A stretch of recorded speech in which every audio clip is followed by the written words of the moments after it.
Okay, Kunta. All right, let's go. Good evening, everybody, both in the clubhouse and those watching on online, Facebook and YouTube. I'm Gwen Robinson, past president of the Foreign Correspondents Club, and we're here tonight to look at Thai contemporary art. But first, just a couple of reminders about upcoming programs. We've got a busy schedule with the end of the year coming. So just to remind, on Thursday night, we have a very interesting discussion on the new Laos-China railway, the high-speed, high-risk, high-reward rail link. It will be a very timely discussion as the railway is just launching. And then next week, on December the 7th, we've got a fascinating panel coming up on Cold War era propaganda in Thailand. Fascinating clips from films, propaganda films of the period, presented by Kongritti of the National Film Archive, and with some expert speakers, including Ajahns Wasana and Pongtong, to discuss that era in Thailand. So that's one not to miss, December the 7th. There are many others, so please look at our website and Facebook for further details. And I'm now going to turn to our topic of the evening and our speaker, Brian Curtin. Thanks, Brian, for joining us. And we are looking at his new book, Essential Desires, Contemporary Art in Thailand, which is one of the few, so therefore very rare, books to chronicle the rise, emergence of the Thai contemporary art movement. You've probably seen the blurb of this evening, but just to briefly recap, Brian, as well as being a prominent art critic and curator in Thailand, is a lecturer in the Department of Communication Design at Chulalongkorn University, and he managed the experimental venue H Project Space in Bangkok from 2011 to 2018, and regularly contributes to academic panels and journals on subjects from contemporary art to queer studies in visual and material cultures. So tonight we're really lucky to have Brian talk us through the book, but not to give too much away, because those here in the club can buy it at a very good price just up the back there. And it is also on sale at Open House Bookstore in Bangkok, as well as some other places. So Brian will give a bit of a talk, show some slides, and we will then take questions and have a discussion. I think we'll be joined by a very interesting artist, also for the Q&A on the art movement. So, Brian, over to you. Thank you. Thanks for the introduction. And thank you to everyone for coming. And thank you for the hundreds of people who are watching it online. You've made my life much easier, because I've been doing this for years, and I still get filled with fear and dread if I have to speak in public. You wouldn't believe I've been teaching for 20 years. So there is, I'll keep it, I've written, there's only around 10 slides. Some of it's dense, I think, so I'll try and keep it just light, introductory. But at the same time, I do want to establish, there's two things. I do want to establish or introduce the narrative of the book, and I also want to look at some of the reasons why and how the book took the shape it did. I'm sort of always interested in, even if when we organize exhibitions or when we do anything, what were the sort of background influences that shaped this? There's more I could say about that. But actually, before I begin, can I just take the opportunity to thank Gwen for the invitation? Thank you, Gwen, for the invitation. And also Gwen's support with a review of the book in Nikkei Asia by Max Crosby Jones, which was brilliant, really. In ways I thought we should have just read Max's review. He seemed to understand the book a bit better than me for the presentation. And I also want to thank Kun Mix, the GM of FCCT as well for hospitality and support. And somewhat finally, he's hiding over there, I'd also like to thank Professor Nigel Power for the years of support, who's very knowledgeable. It's in the acknowledgements of the book, but it's extremely knowledgeable about Thailand's political and social histories, which he has shared with me over the years, and he's sitting over there. And again, thanks to everyone for coming, and thanks for everyone watching online. So, as I said, like to keep the talk quite light, it's not that long, and again, to sort of look a bit at the background of why the book came to be, and how it came to be. To speak off the record a bit, I'm often approached as an expert on Thai art or contemporary Thai art, and that's not quite the case, but we'll see what this means. It's more that I want the writing to do something in the world. So to start or begin with a small joke or an anecdote, I sent various copies of this book to, I'm going to have to read from notes. I sent copies of the book, Essential Desires, to various curators, artists, and historians around the world. Okay, I've sent out copies since it's been printed this year. Currently, the only interest I'm getting back is in Thai artists who are gay men, or thematize this in an explicit way in their work, or in images of prostitution. I'm glad you actually laughed at that. It was supposed to be a light anecdotal introduction. Now, an aim of the book was to show the diversity of recent and contemporary Thai artists. But this response, this sort of interest in homosexuality, prostitution, which, I mean, has its own interest, begs a question. The question I had when I wrote the book, it's a question that underlies the book. And that is, how can Thai art be rendered legible, be recognized as such, to a foreign or so-called international audience? That's a question. Let's keep this, it's a bit like a lecture, let's keep this question in view. How would an international audience identify it? Now, I've no real answer, or I wouldn't propose a definitive answer as if that was even possible, but this question points to certain considerations. These considerations are, firstly, Thailand doesn't have the post-colonial context of its neighboring countries, where themes of war, migration, trauma, and more would be relatively familiar internationally and are therefore inevitably used as curatorial and other contextual themes for artists from countries such as Cambodia and Vietnam.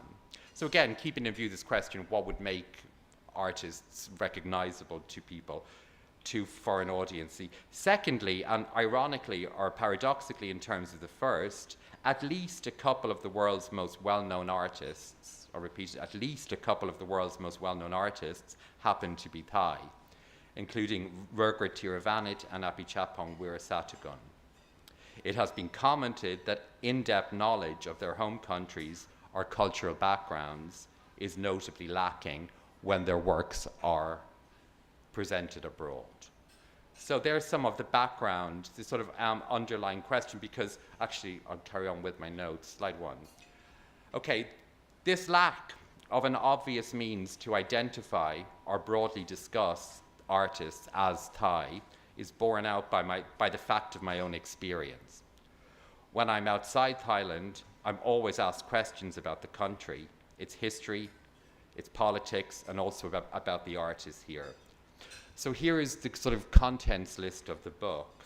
So the book aimed to include a lot of information and defaulted on questions of nation and nationalism as an umbrella to include as many names, dates, events, and shifts and turns in recent history as possible, as well as, of course, a survey approach to artists and art spaces in recent decades.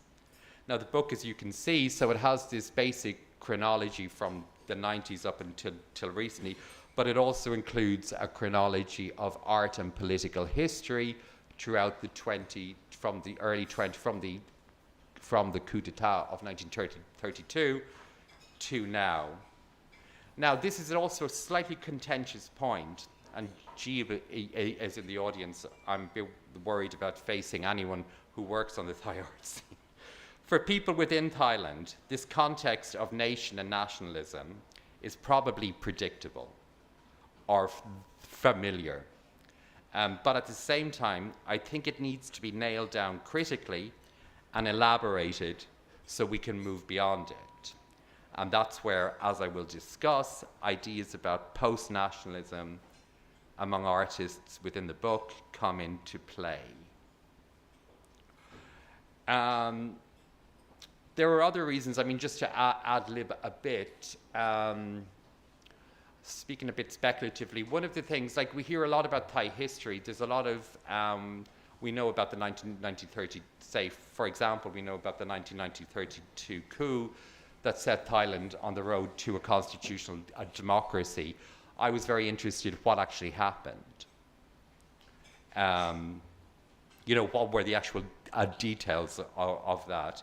I'm going, I need to stick to the script, but let me just go off it slightly. But yeah, so as well as introducing this reason for why the book took the shape it did, I also want to introduce briefly another more practical reason why the book happened. Actually, that's another point we just keep in view. A lot of the information in the book were questions like, where did Thainess come from? What's the history of it? And again, I think the 1932 coup, there's more you could say. This is standard reference in Thai history, but what actually happened? What actually happened? Who were the people and how did they organize it?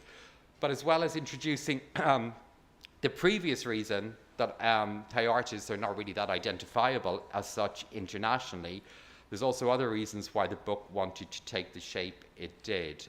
There's other reasons why the book took the shape it did. Okay, now this gives us an insight into how art scenes and the cultural life here has changed much over the last 2 decades. I started publishing about art in Thailand around 2003, after moving in 2000. Now between around 2003 and 2010, I contacted many publishers around the world with proposals for a book on Thai contemporary art. All these proposals were rejected with the claim, this is too narrow interest. This is too narrow interest. We can't sell it. Now roll on the second decade of this century and everything has changed. There has been an upsurge in research publications, seminars and debates, etc., about modern and contemporary art in the immediate and broader region, which of course would impact Thailand. When I approached Reaktion Books in 2013, I started writing the book in 2014, it was their idea, it was Reaktion's idea that I write a book on contemporary art from Thailand. I had initially approached them with other ideas. Now, one way to understand this, and I am slightly concerned about the fact that the book is billed as the first major survey of Thai art in 30 years. One way to understand what I've just said, like what has actually changed in a couple of decades, in the last decade, speak slowly, is in the fact that what continues to happen regionally is part of an international trend in critically examining what we mean when we talk about contemporary art. The question being, what is contemporary about a lot of recent and current art? What is contemporary in inverted commas? Or how can this be historicized and theorized? Okay, so how can the ideas about contemporary be historicized? Those questions are very strong at the moment. Stephen Pettifor's Excellent Flavors was published in 2005, but published privately, because this backdrop or context didn't really exist back then. The fact it had to be published privately illustrates clearly how much has changed and how the interest of art from Asia contributes to discussion and debate about contemporary art. But furthermore, that's one point, that a lot of art from Asia is contributing to these questions of what constitutes the contemporary, how do we understand it? But furthermore, and this is the difference why my book would be billed as a major survey, this also means that anyone writing about contemporary art in Asia has to at least report on the terms of this discussion and debate, if not directly participate. So that was one of the backgrounds that personally would have been very complex for me to engage theoretical debates about what is or isn't contemporary art, what is modern art, but you can report on it. Now this leads into a clear discussion, a clear introduction to the content of Essential Desires. The book does report on ideas about contemporary art as a post-1989 phenomenon due to profound shifts in the world at large, between the end of distinctions between the first world and third world, the invention of the World Wide Web, and the various political upheavals across East Asia, etc., etc. Excuse me, etc., etc., to talk so lightly about various massive changes in the world. Sorry for sounding a bit flippant, but there was these condensed changes. Now, in the book, I quote Terry Smith's understanding of contemporary as multiple and coeval, multiple practice emerging around the same time. I also cite Claire Bishop, these are critics, artists, assertion that a plural present, a present of multiplicity in art, can demand a focus on what is important, what relates to the past, and what we might want for a future. Now, these ideas around contemporary art find a clear form in the works of Thai artists such as Surya C, Kusalwang, and Rurgrit. So Kusalwang is on the far, what's that left, right, and the famous Rurgrit. For example, Surya C's staging of a Thai-style market at Tate Modern's Turbine Hall in London, where everything cost £1. Or Rurgrit's famed turning of galleries into cafes where the food was given away for free. So these are various examples of this. The practices of these artists were relatively new. Were relatively new, are inventive, and they hold many different references. Or, as I write in the book, there is a clashing of art historical and cultural references. Now, a lot of this needs to be unpacked. It's a bit, I won't explain, we can talk about it. The artists also foreground questions of how we attribute value, while breaking down distinctions between the artist and the public. In a word, how we think about art and its functions has been opened up. There is no predominant tradition or trend in terms of form, and therefore potentially many diverse practices and forms could come under the mantle of contemporary art. Moreover, after Bishop, there is something utopian. What do we think is important? What's good for the future? About Surya C's and Rurgrit's cultivation of communities.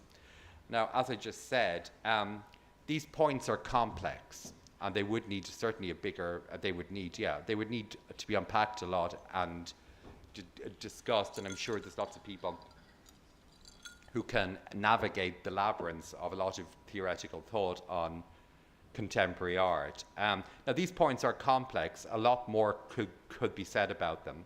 But in terms of the history of Thai art, what contemporary art did for Thailand, was to displace either the perceived centrality of a Buddhist-derived art or the sense that Thai artists followed major trends that allegedly originated in the West.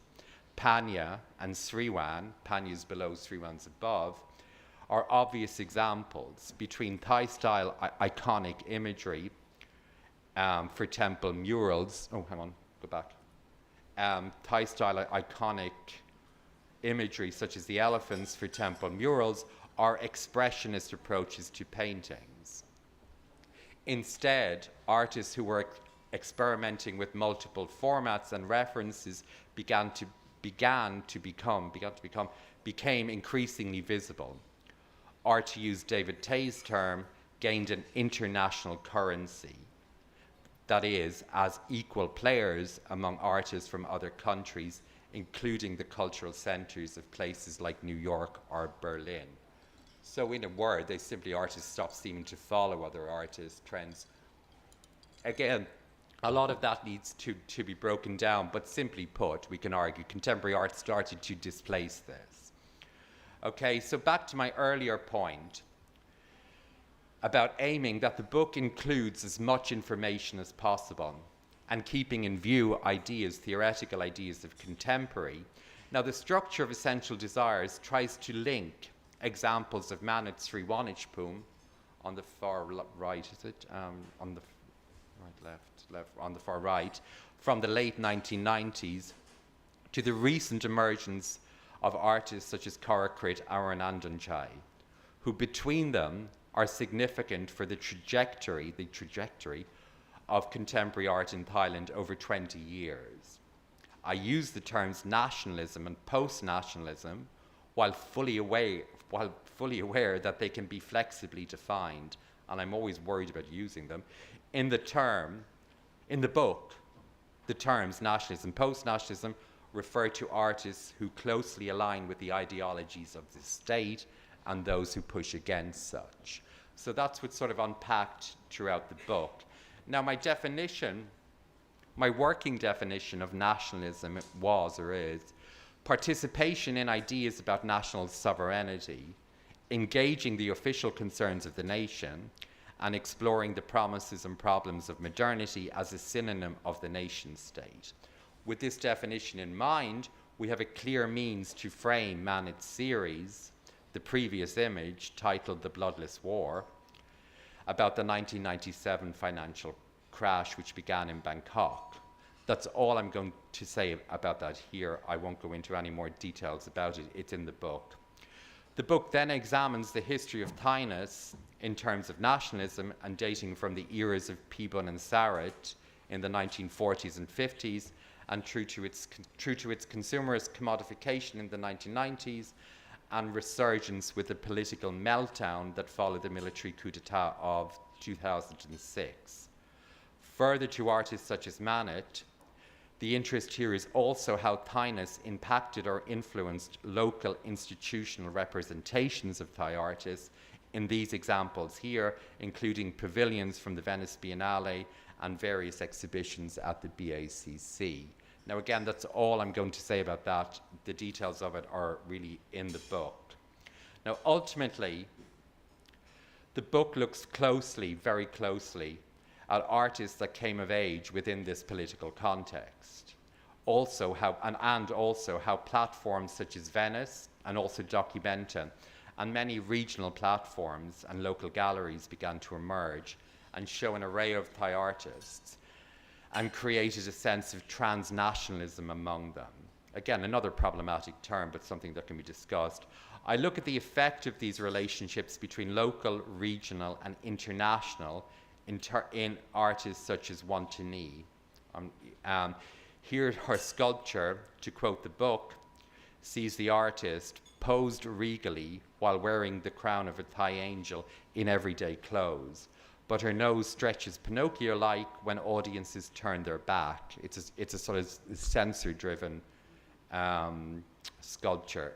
Here the deceptiveness moves in different directions, addressing the audience expectations of local culture and its commodification of artists, as well as the performance of those who carry the burden. And this is the main point, with irony and cynicism being seemingly the only available mode of response. Now, there are many more examples around this notion of irony, cynicism in the book, but this is just for the purposes of the length of this talk. I've just used a one-to-knees. I can feel the audience's energy slipping. We're finishing up soon. There are comparable examples.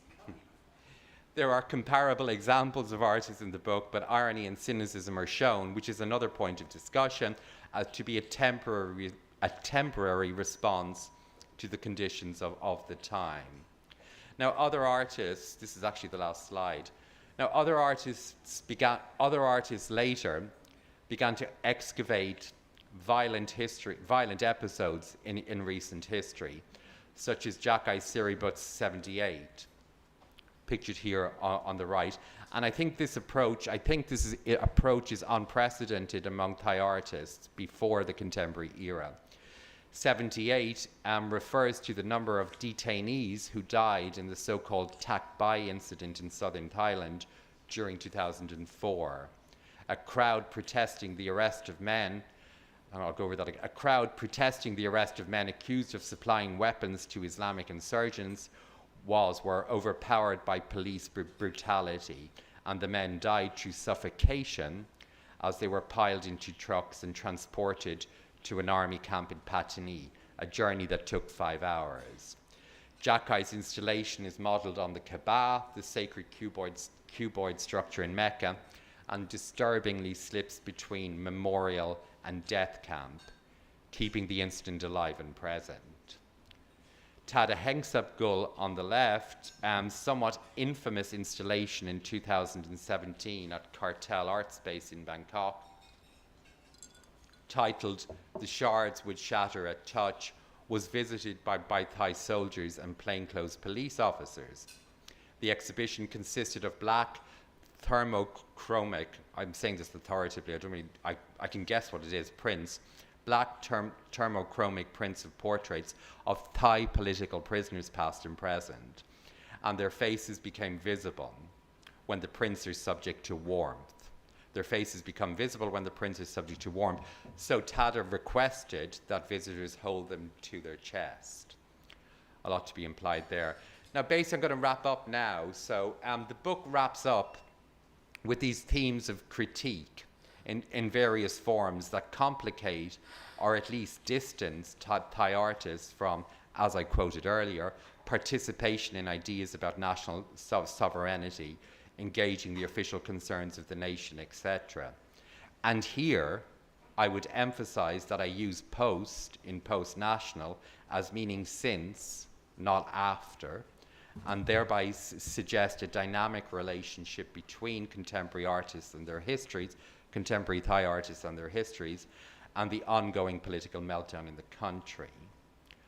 I'm finishing up now. The book also concludes by mapping the diversification of the art scene in terms of continual transnationalism and also dialogues produced between the different biennales since 2008. And also the continuing decentralizing of Bangkok with new focuses in the south and in the north. I'll finish up there, if that's okay. Thank you. Thank you to everyone. If it's okay, I'm going to invite Michael Shawanasai, who's our cover star, to join us for questions. Thanks. Who's our brilliant. Thanks very much, Brian. Michael, please. You can do. So, you might like to tell us a little bit about Michael, who is a well-known, or should we say notorious artist on the scene. Has been notorious. Can you talk in the microphone? All notorious. So, Older. we're going to invite questions now, and I'm very sorry you're invited to ask questions on Facebook, or I think via Facebook. I can't actually see the questions on this app, so forgive me if I miss any questions, but we are taking questions also from the floor, so please feel free, the microphone's up there, to ask whatever you want to either Michael or Brian or both. Okay, I have a few, but I will defer to my colleague and well-known author Philip Cornwell-Smith, who has a question. So over to you, Phil. Thank you. Can you hear me? Yeah, good. It used to be a bit of a rule of thumb that in the arts, including fine art, that if something was popular in Thailand among the public, it wouldn't be very successful overseas. But things that were Thai, that were successful overseas, wouldn't be very popular with the local audience. And I wonder, you talked about there's been a change in the past decade in various ways about the amount of coverage internationally. I'm just wondering if that's still a phenomenon, or whether there is more interest now in Thailand in art that is not so Thai, or any change in the interest from outside, looking at what's being produced by Thai artists. Sure. Okay, that is my bread and butter actually, as an artist. Um, I mean, one thing that I learned when I decided to realize that myself as an artist is whatever I do, if it will never please anyone, the people that I aim to please, So whatever you ask, it's so correct, and I ride with it like funly, you know what I mean? I mean, this is not a real glasses. I try to look smart, so it doesn't work. It's really bad. Okay, cool. You're right that sometimes thing is regional, that people in, let's say, Duluth, will not understand what the hell I'm talking about, And when I'm trying to do something that is kind of international, Thai people will not get it,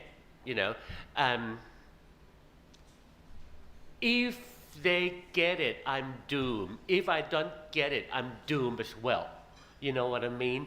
So that's how I said I write it, with that I can enjoy it.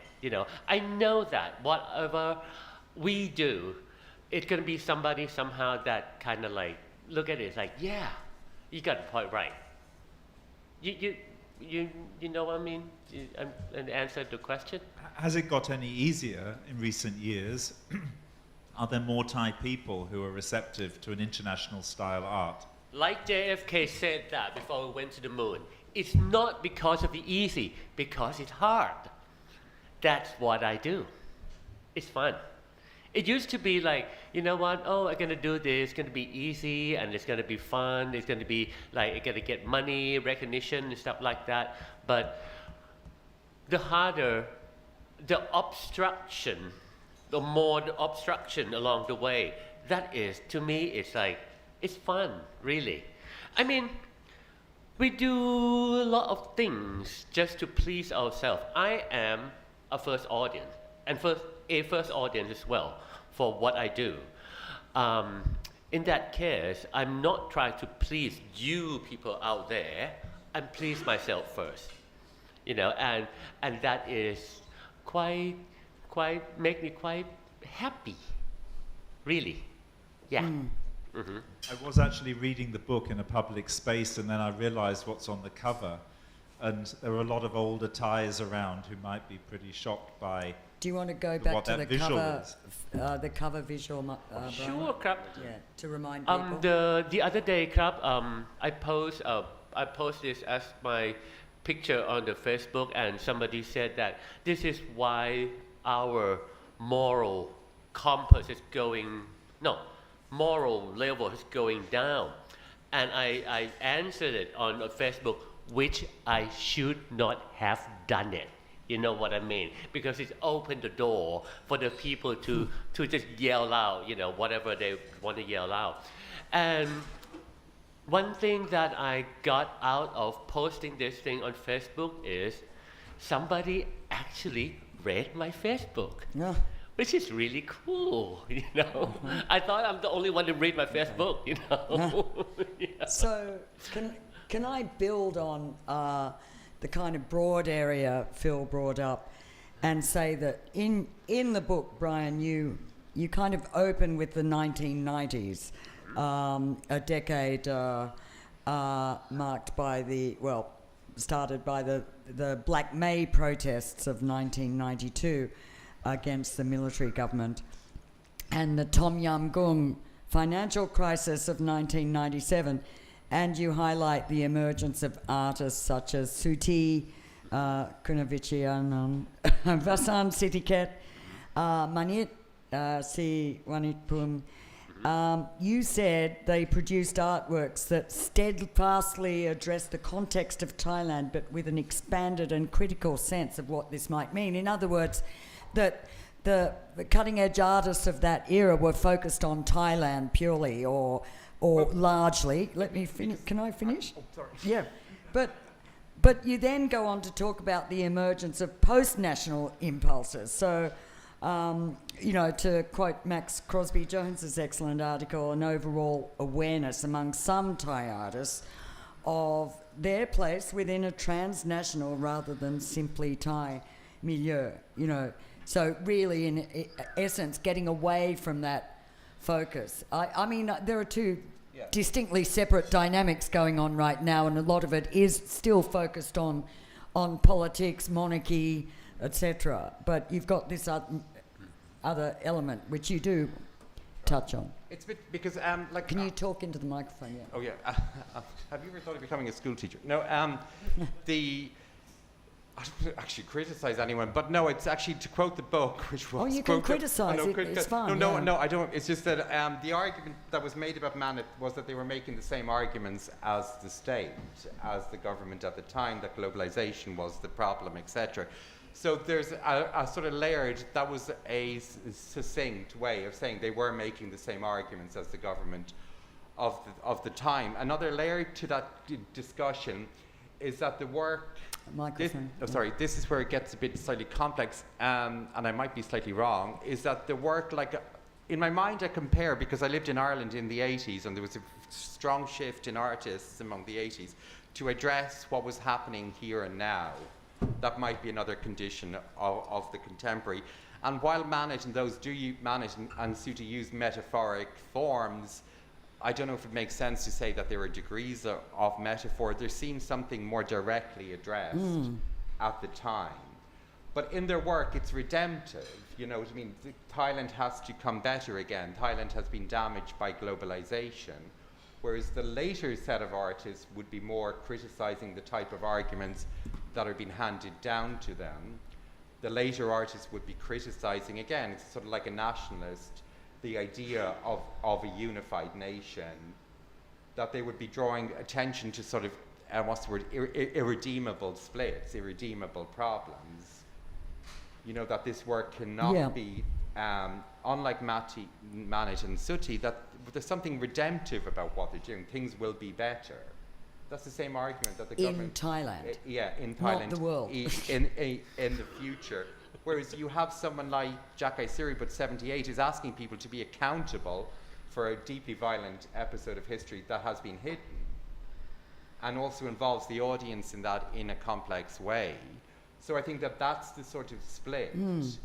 Yeah, but again, it's just a sentence which, and I think Max quoted, was that if you're going to make the same argument as the government, well, that's fine. I mean, I've no criticism of that, but it's how it's separated. Yeah. You know, there's certain narratives about Thailand, certain narratives about nationalism that they find their way into artist work of that generation. Right. Even Vassan, who was like the bad boy agitprop, I don't know if that's clear. Is that there is something redemptive about it. This will be better. Whereas you don't get that with not with Tada's work, not when the irony, cynicism, provocation all came to play a central role and we know it's part of a bigger picture. I mean, we know the statistics recently that 60% of cinema goers are refusing, I don't want to be contentious on, but you know, or 60% of cinema goers are refusing to stand in cinemas. So there's a broader shift, isn't there? Right. So what are you really saying? Well, there's a reaction against the sort of ideologies, which I can only speak in an abstract sense, that people have been brought up with, and I feel that people of Manet's generation, and without judgment, but well, with implied judgment, I mean, that would be, you can't, or like Karakrit, you know, renders a lot of these symbols around Thailand sort of meaningless in some way. Yeah, and reflects a lot on stereotypes about the country. But again, it doesn't have this aim to redeem the problem. No. So I think that that's the underlying. But are you basically saying there is a new generation of Thai artists who are moving away from the kind of preoccupations of the 90s? Carry on, sorry. Yeah, of the 1990s type. Well, yeah, because there was the reaction against that, but there's also, I mean, if you look at the current crop of artists like Dusty Huntergull, I mean, nobody cares. They're not making any work really about Thailand. So it is a transitional thing. Yeah. Right. There was a certain generation, and I think that the generation from people like Jacky, people like Tada. Yeah, I mean, that was the reaction against. Like the major artists from the 90s are not peers in a way that other artists might have been in earlier generations. My partner Beat Tucker and Patanapas is one of the artists featured in the book, is also here. So, like, it's all layered. Like, B's work is a more abstraction of Buddhist thought. It's a more universal. Right. So let's. no, actually, one more point. Yeah, Sorry, I go into detail. Sorry, I go into detail, which was a perfect example with the Gwangju incident in Korea. Now that brought to the surface as a split, and that's the perfect. That I used that in. I think I mentioned in the book, but I used it in an essay. Once you had these factions, gave visibility to something that already existed. That the Gwangju, there was complaints about Sooty taking part in an exhibition to do with human rights and democracy in Korea. There was protest because he allegedly supported the Bangkok shutdown protests. Manit Vasan and a group of artists and hundreds of people, if not thousands of people, signed to support Sooty. So now this is, a minefield of issues, and but you have something like that was just at the apex. In-K wrote on her blog, she said there is now a split in the Thai art scene that will not be healed. That's quoted in the book as well. Yes, In-K. and what do you think? It's obviously not being healed. So it's Right. obviously not being healed. So actually, and we do have one more question in a minute, but can I just, to riff off that and ask both of you, and this is one area that didn't get a lot of prominence in your book, but this new generation of street and graffiti artists. So, one of the most popular exhibitions we've had at the FCCT was street artists, Alex Face, Headache Stencil. So these guys, and they seem to be selling very, very well. So in other words, they're also hot with collectors. So which kind of almost takes them out of street art category once they start exhibiting in galleries, right? But anyway, generally, if you're talking about politics and Thainess and nationalism and pushback, I mean, a lot of their themes are pretty well Thai and monarchy, etc. But where does street art fit in that overall? In your overall view? No.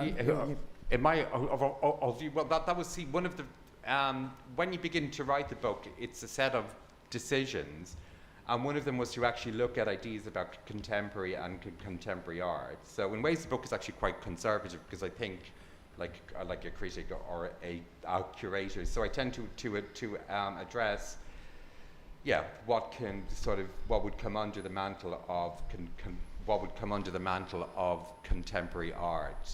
It's an interesting question, but then Alex Face, etc., just simply wouldn't be on my radar. Right. So, and again, because beginning with people like Rugert, who were working as equal players among artists from other countries, within what we call relational aesthetics or social practice, that was the jumping off point of how artists were not following belated trends. They were not importing. But it had to be, it had to have something to do with the idea of contemporary and contemporary art. And I wouldn't have been interested in expanding that definition. So, interesting. I wouldn't have been interested in like a provocation or intervention. I mean, it's interesting to ask because other people have asked me why didn't I write a much more looser book, more artists, longer, more explanation about their work. They're curious points.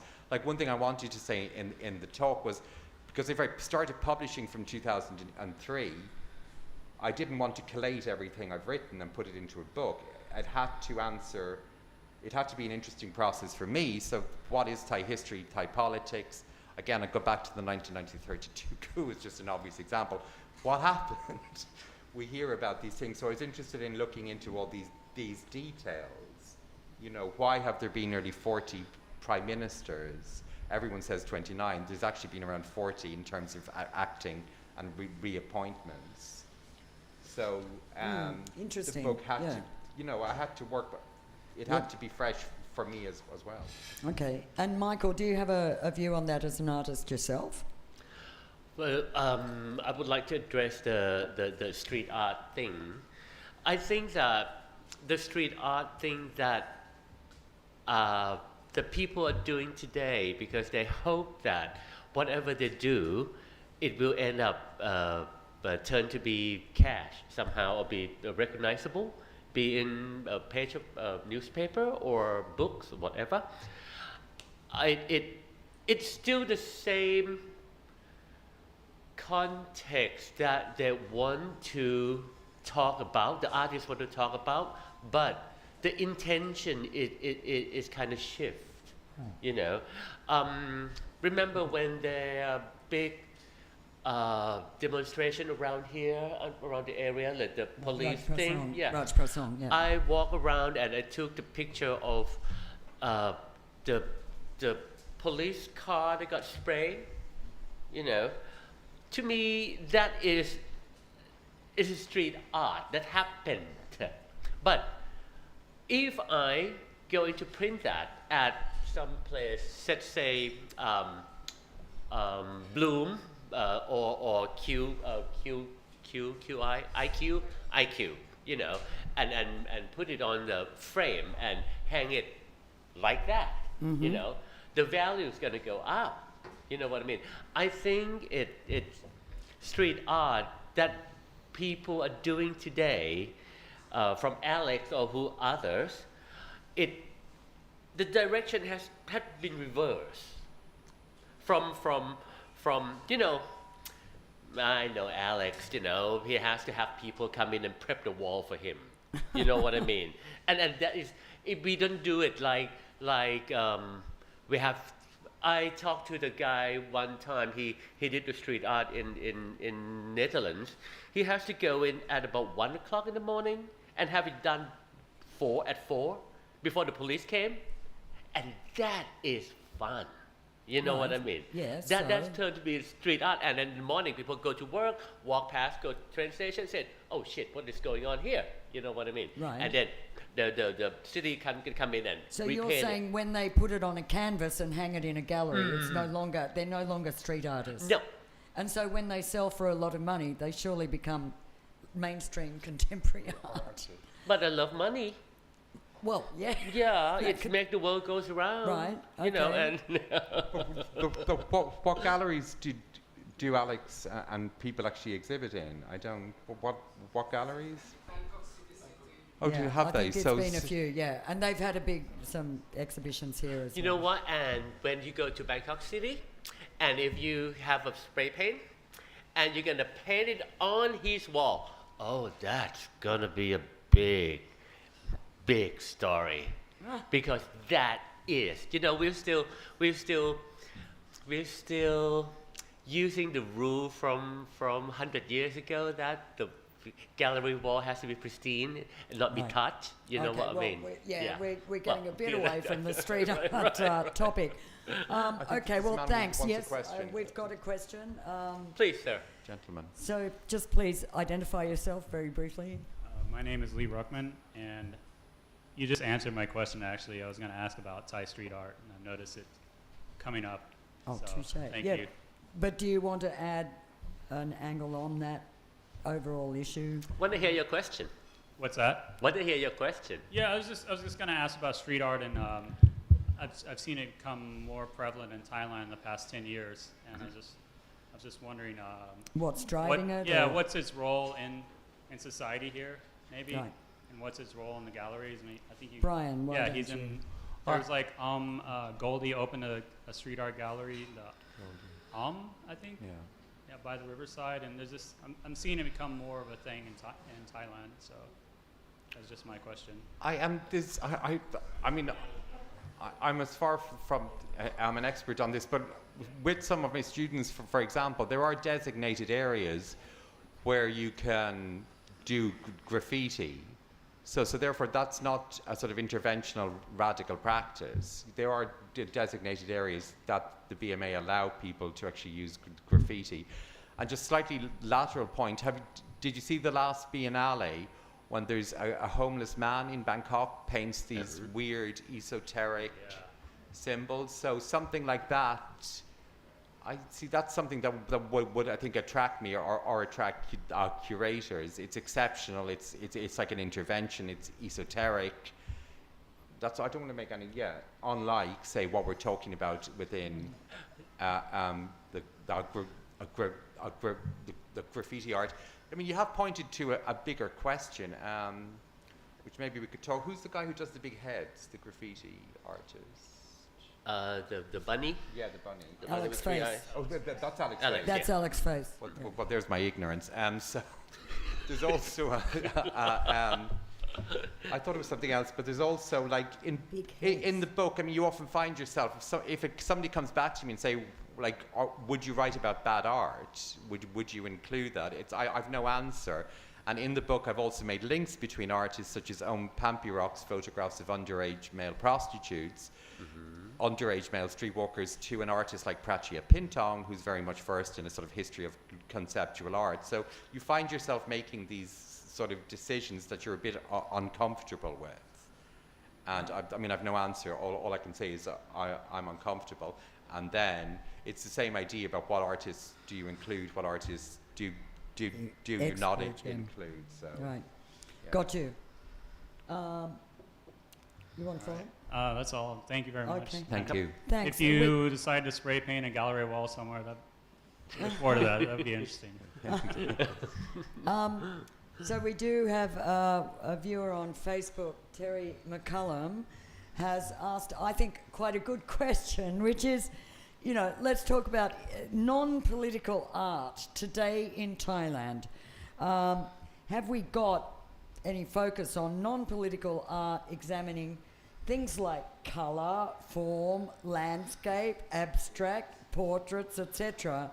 You know, and I have to say, I think you do have quite an emphasis on art that has, let's say, meaning or, you know, political messages. A lot of your focus is on political artists. So what about the decorative or non-political art movement? God, that's actually, I want B, my partner, to actually answer that, because if you see his work, it's got a hyper decorative.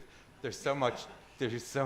No, it's not. No, sorry, not in a critical sense. But he's in the book. That's not what I meant. I'm slightly forgetting the question because my head is spinning. What can you say about it? I mean, first of all, in the preface, I mean, I did put, like, art suffers a lot in the world for its lack of importance. So you know, one of the things was to link it and make it active to the politics of the country. His name is Terry, right? The one in Facebook thing? Terry, there are works like those you have mentioned, but they're just not interesting. Okay? It looks really good, but it's not interesting. Okay?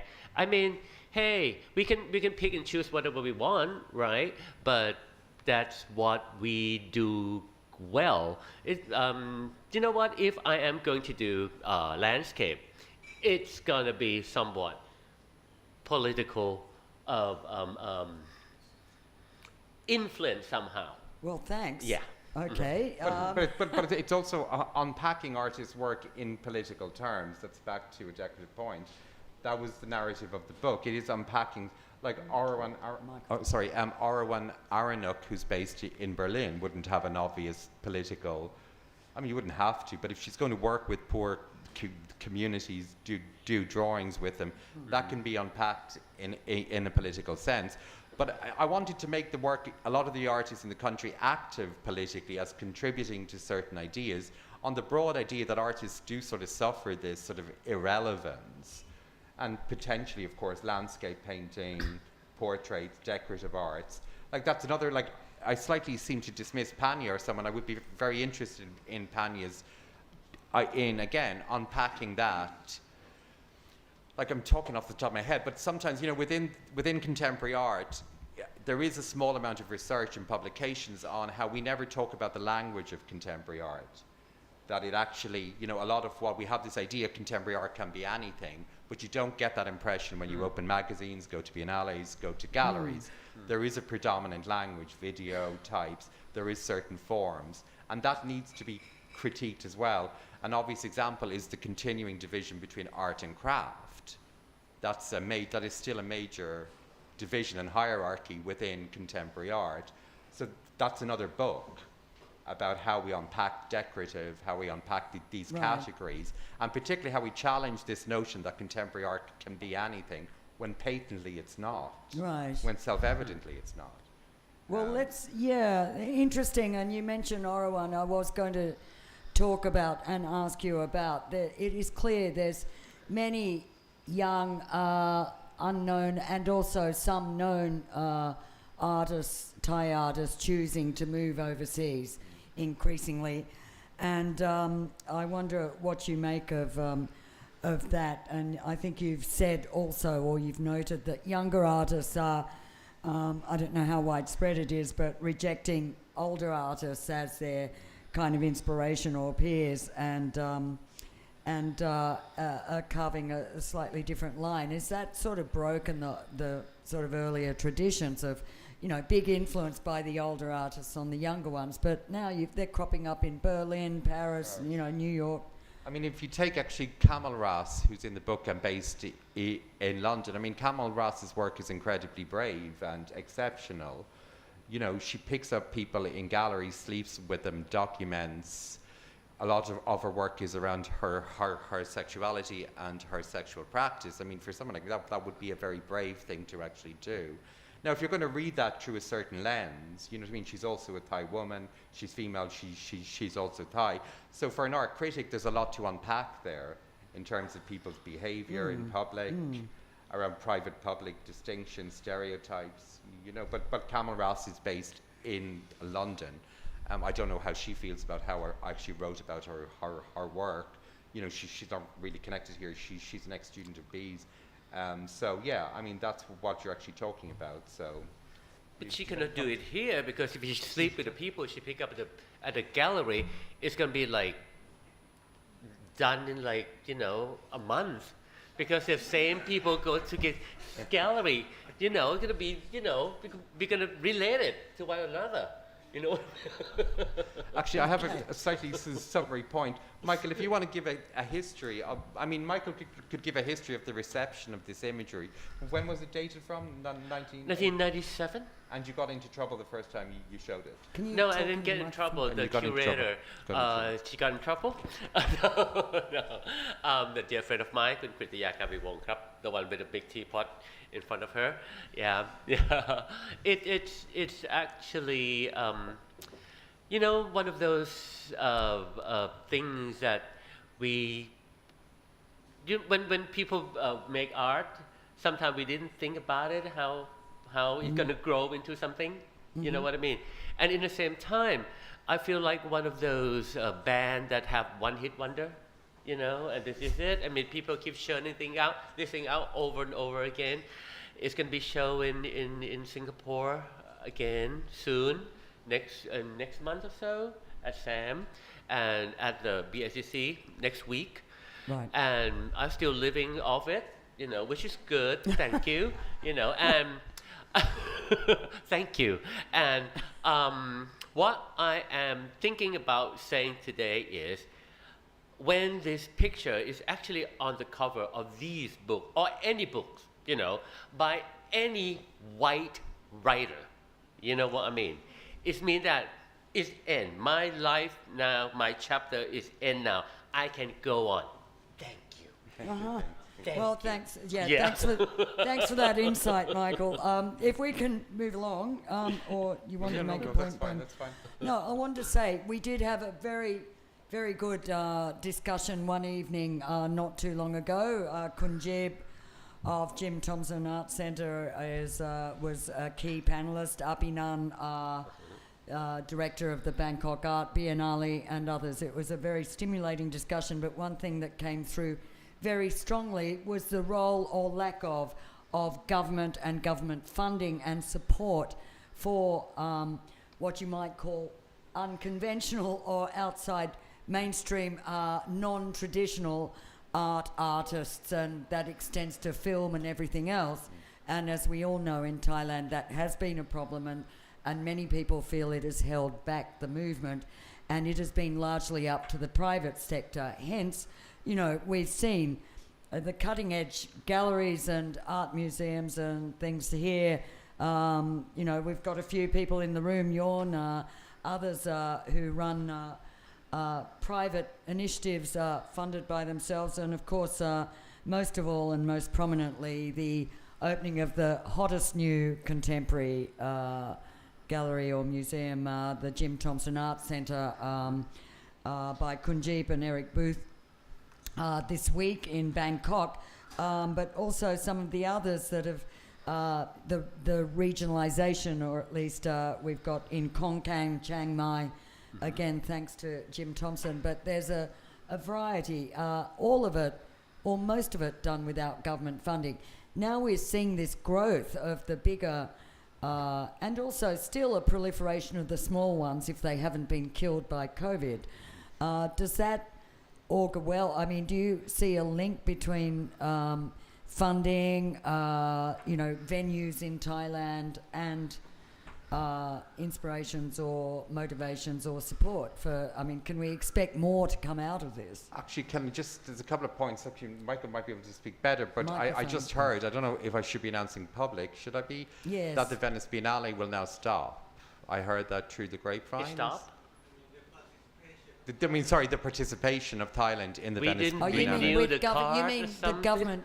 You There mean will be no government more funding? You mean the government funding for participation of Thailand in the Venice Biennale, we've heard through the grapevine, will be now stopped. Now, if anybody's looked at what Thailand's contribution to the Venice Biennale has been so retrograde over the last few editions, but let me make a point, actually, and I can quote David Tay, who also wrote a book on Thai contemporary art, and David made a very good point, because he said in any country, governments allow artists to do what they want and support them. So I'm quoting David Tay.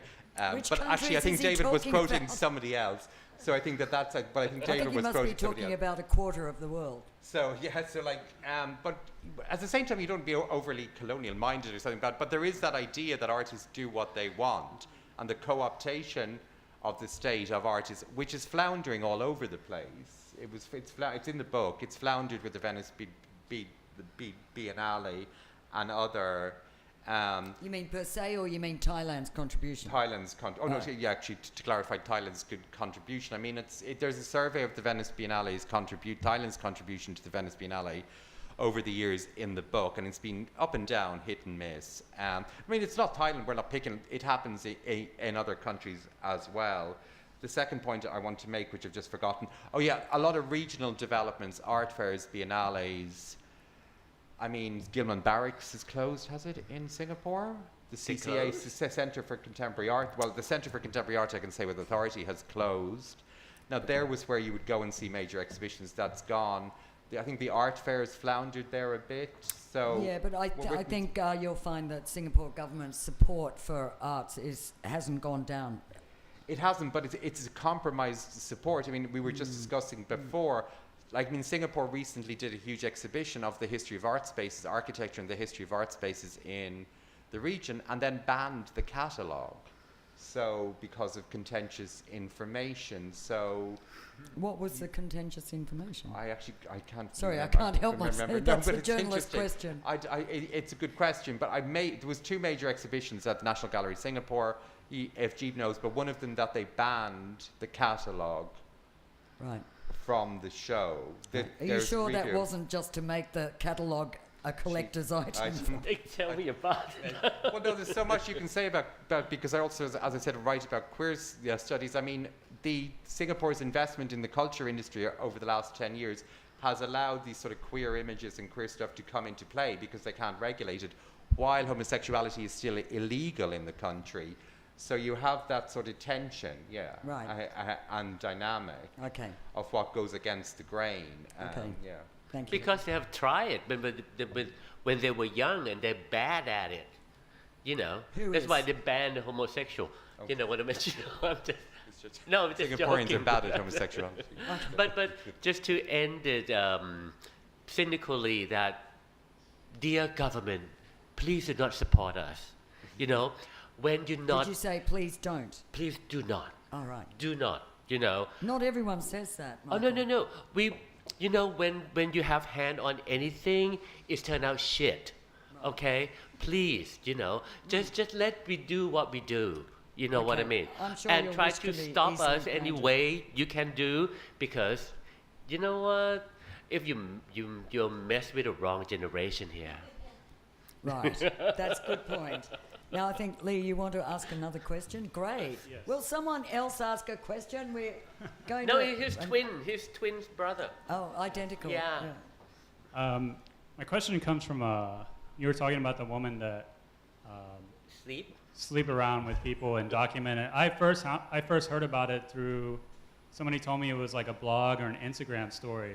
I didn't realize she was an artist. And that made me realize that social media is blurring the lines between artists and life documentation and what's beyond the gallery walls. I know there's one artist who's a motorcycle taxi driver, and he takes beautiful minimalist photographs. And he started getting a following of famous photographers started following him from around the world, and he started to jump up and people's recognition of him. So it's like he skipped beyond the gallery, and now he's famous just by association of people following him. So what has social media done with Facebook, Instagram to go beyond the gallery walls, and what is that going to look like in the future for Thai art? Very good question. I don't know how to. I think we have to start sleeping with other people more. Yeah, I You think know? you should start sleeping with some of your subjects. There's, I can't even think of any. There's a lot of Thai photographers who are using Instagram and social media, and there's a lot of imagery you wouldn't expect to typically find. There's a lot of nudity. That's not just my Instagram account. There is a lot of photo studios.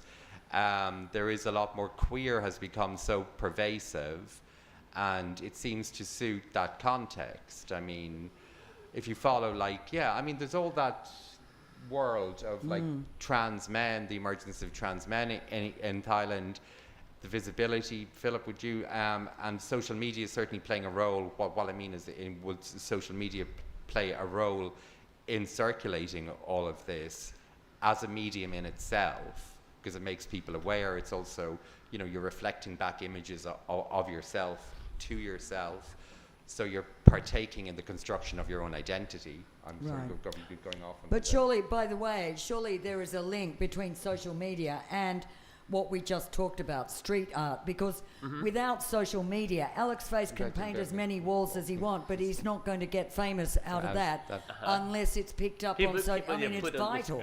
For street artists, it's vital. So I guess it's like a subcultural thing, yeah. I mean, it would be a subcultural, but it's interesting, to use the internet or social media as a medium in itself, that these works wouldn't really exist. Right. Often, and it serves a very distinct function. I'm interested in that idea of identity when people, put up all these photographs, break their own boundaries. You know what? I'm thinking that if that lady, the one who Kamal Ras. If she is a Thai person and well recognized in all over the world, and she's gonna go around and start, performing by pick up people from the gallery and have sex with them. I mean, I wonder how Thai government gonna fund that. You know what I mean? I don't think she's applied, has she? Oh, it's going to be interesting, though. That's interesting. By the way, there is a new museum about to open in Thailand around, what's it called? In Ratchathapisa area near the cultural center. Ratchathapisa? Right. Yeah, Near is a brand Ratchada. spanking new museum. Near the National Gallery. It's called the National Gallery. Thank you. And it's currently, I think, empty, but it's a brand spanking new building, mix of Thai modern architecture, so we're waiting for that to open. There's been some scandals, around the Rajadamnern gallery. Yeah. the role of Apanan in this as well, and his reaction against them. So there's all this going on. So yeah. How do which we is- get to that your building? point is what? There Well, is no people way to are get to reacting. that building. People are not. It's becoming a bit absurd. The whole sort of co-optation, the sort of national co-optation, has become a bit absurd. You mean that absurdly? I mean, it's absurd. The work isn't good. It's transparently what it is, which is a co-optation for some sort of national pride, or Right. for some sort of Okay, national good point. pride. So I guess that's the. And finally, But as a caveat, I mean, I think a lot of artists are sick of hearing this as well. So. since I did want to ask about, I know it's boring because every topic comes back to this, Please. which is, I did want to ask about the impact of COVID. It's been 2 years. So many festivals have been cancelled, as we all know. Also, a lot of galleries have been hit and closed as a result. And also, as we know, the art market everywhere has been affected because a lot of people do not like buying art online that they can't see or touch or, whatever. So COVID has had many effects on, and, Thailand was one of the best in the first year and one of the worst affected in the second year.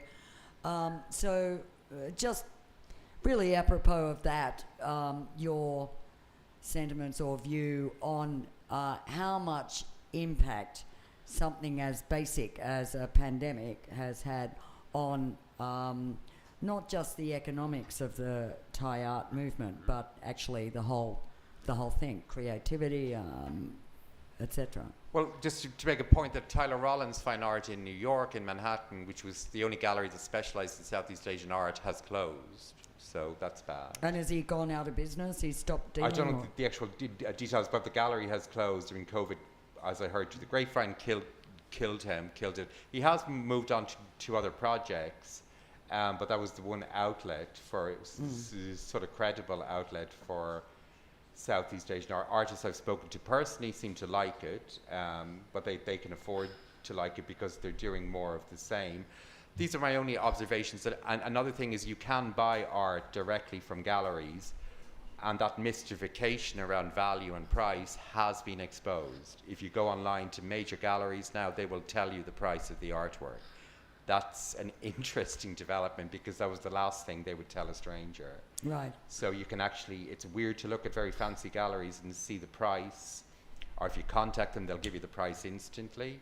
Because we know, and I know from working with commercial galleries, that's a whole, manipulative game. People are paid at different prices the whole time. So that would be just my personal And does that go observation. public? Do people post saying, "Ha, you just bought that for $10,000. I got one of those for $8,000." The galleries probably are hoping. I don't know if that's the case, but it's become a bit more. The major galleries have become a bit more transparent in their pricing, and it is interesting to think. Also, slightly contradicting you, I'm not sure that buying online has actually been that badly. I think the market has shifted, and galleries are clever. Because you can still, I haven't heard complaints that people are not selling because of COVID. Really? I have. We can compare Have you? notes So you have. later. We can compare notes. Interesting. From what I can see, there's been a bit of a strange upsurge of actual. Online art sales. Interesting. Online art sales. Well, there are gallerists here. Jorn from Tavibu, who works online, and Shane as well. So there are people who work like this who could speak authoritatively. Unfortunately, Jorn has exited for a while. Unless there Michael, do you have are... anything to say about that? Oh, sorry, Michael. It's okay, Cup. That's cool. Well, we're surviving somehow. What? Who's it? With the sales and online thing. I mean, basically they just want something that they pretty sure we're not be able to present a new one. We have to crank out the what you call that thing, golden hit. What you call that thing? Golden oldies. Golden oldies. Oh, yeah, right. they love that. Right. Yeah, they're sure. They know they they know exactly what they get. Right. You know, well, Interesting. which is fine by me. But yeah. Particularly if it sort of Thai club. promotes that. So I think the last question, S'il vous plaît. unless there are others, will go to Phil Cornwell Me Smith. again. This is a question actually about the people doing the art. Has their social profile changed? Now, looking back in the 1990s, so many artists had well-known family names, and it was people from these quote-unquote good families that were becoming artists, and perhaps they were having family support. And with the increase in the number of art schools in universities that are non-traditional, I wonder what the process of the social profile of these people is. I know you've taught at a few of these universities. Are they becoming more middle class, and a lot of them not have family money behind them? What's the social change? And are they as venerative of their masters and mentors as they used to be? I mean, there's a lot of lineage in the past. That was obviously very apparent in traditional art. Well, there's been, actually, Jeevan might answer better, but there's been an upsurge of art from Isan, from down south. I mean, even think of someone like Maitri's Siriboon, Tada, both came from the northeast. There's been a much greater focus. What was it? Art from the Golden Peninsula was at my EM. So, yeah, I mean, as far as I can see, which would be limited, I mean, it's those artists are addressing hyper-political issues around queer identity and also around land ownership, plantations, you know, centralized treatment of the South. So there's more artists investigating the histories of the Cold War in the Northeast. So I guess, yeah, I mean, you could only assume that something has broken along the ways. I mean, yeah, the art schools did diversify in the 80s, but I wouldn't assume that art schools are not safe spaces of creativity, or, you know, they're not, you wouldn't assume, sorry, that after teaching and stuff, you wouldn't assume that there's sort of isolated incubators of that. It tends to happen for other reasons. I mean, Tada's work looking at the military hardware that was dumped in a part of the Northeast, looking into his own family history, his grandmother's relationship with a white American soldier. You know, that sort of unpacking of certain histories is certainly new. The name kind of helps in terms of sales anyway. You know what I mean? If you're from like the long line, the lineage of, you know, somebody that used to dump the pot for the king, you know what I mean, or whatever, and you went to art school, yeah, people will buy that because of the name. I mean, there's nothing wrong with it. I mean, but, you know, sometimes I'm thinking about changing my name, you know, just to spice things up a little bit, you know what I mean? But I'm wondering that, oh, so I have to start all over again. Why not hang on to the thread that I already have and just milk the hell out of it? You know what I mean? Because, you know, at the end of the day, I need those recognition to fuel what I'm gonna do next anyway. And then gonna be somebody, you know, that is 18 years old, you know, come in with a crypto thing and said, I wanna buy your stuff for 2 million megabit, whatever. You know what I mean? Said, cool, you know, and they don't care who's my great grandfather is, or whatever I have done in 1990. You know what I mean? Yeah. So I think that the name still work if you want to use it, or you denounce it completely. You know, that there's no middle ground. To me, and that's what I've seen today. Yeah. Right. Yeah. Good point. So thank you very much, both of you. I think on that interesting note, we'll wind it up, unless there's something you would like to say. Actually, no. Thanks again for everything to come in. I mean, we've got one more. Should we let Lee have one more question? Sure, of course. Oh, please there do. are triplets. There are triplets. Okay.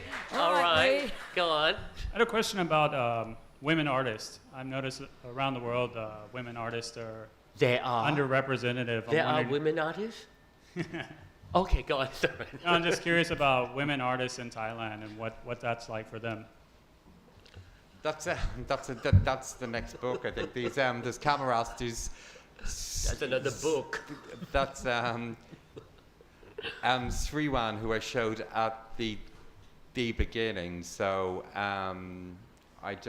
there's like all art schools across around the world, the majority of students tend to be female, but the majority of graduates who go on to have professional careers tend to be male. That's a statistic. So I've no answer. I mean, you could name female Thai artists, 5 of them? That's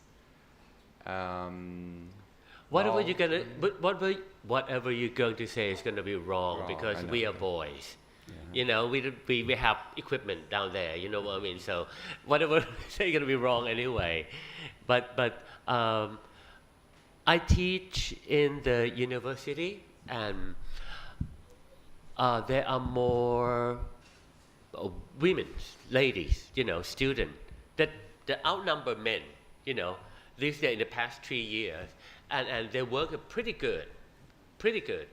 But one They're thing, outnumbering by how much? let's say 60, 10, 40? we have 3 boys, 7 girls. That's 70-30. Yeah. That's a lot. that's a How lot, about yeah. you, Brian, when you teach your classes? Actually, I'll add to that after you finished. Okay. Okay. What I'm thinking, what I'm about to say is, I hope that the ladies artists will go out and make art, not just fall into the pattern that they have to have wife and not wife. I mean husband. Well, sometimes they have wife too, and have kids and raise the family, And like somebody said, I watched it on YouTube the other day. Being an artist is a lonely world, so we have to accept that as well. And it will, it's not an easy thing to be at all.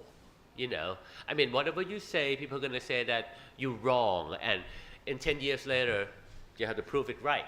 You know what I mean? It takes 10 years, And Gwen, Yes. that being a woman is not easy. Yes, I would say that. I mean, we don't wake up looking pretty like that. You know what I mean? We have to all doll up and everything, and it's still a man's world. So fight on. Thank you very much, Thanks. Michael. Actually, just one follow, because we teach on Condi, the communication design program at Jula, which actually, contradicting what I said, it's a very good course. But again, 80-90% of the students are female.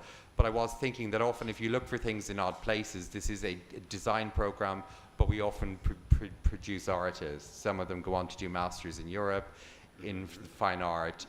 A lot of artists increasingly I know are doing MAs in anthropology. So again, you might look for what artists, again, the whole scene has changed, what people do, what practices. People are not lining up to go to art schools. Art schools are changing as well. So again, you might find this coming out of design departments, coming out of anthropology departments. There's not so much, back in my day, I mean, you only went to art school, but because the practices have changed an awful lot, people are looking for resources for those practices in places outside art schools. So Right. in other programs, and at ComD, communication design, those sort of distinctions are at least talked about. So between I design think and that's art. a very good point. Yeah. So on that note, just to remind you, there are books for sale there, or else at Open House, the bookstore. And please look at the website and Facebook for our upcoming panels, including the very interesting one on the Laos-China Railway, and next week the propaganda in Thailand in the Cold War era, plus more. And do also consider joining the FCCT if you haven't, and donating if you feel like, or renewing your membership if you are a member. Thanks also to Kun Tum there for the live stream and operating the camera. And thank you very much all for coming. And Brian Thank you. and Michael, Thank you, thank you Gwen. very Thank you much. very much. Oh, if you do buy a book, get Brian to sign it. So that Buy you the can then- book is a rare thing now, you know. You Yeah, know, thanks, books that have Michael. pages, you know, you can smell it, you know, you can stop the door with it. Thanks, know. Michael. That's great. Good sales pitch. Good night, everyone. I wouldn't count. Thank you for that. Well done.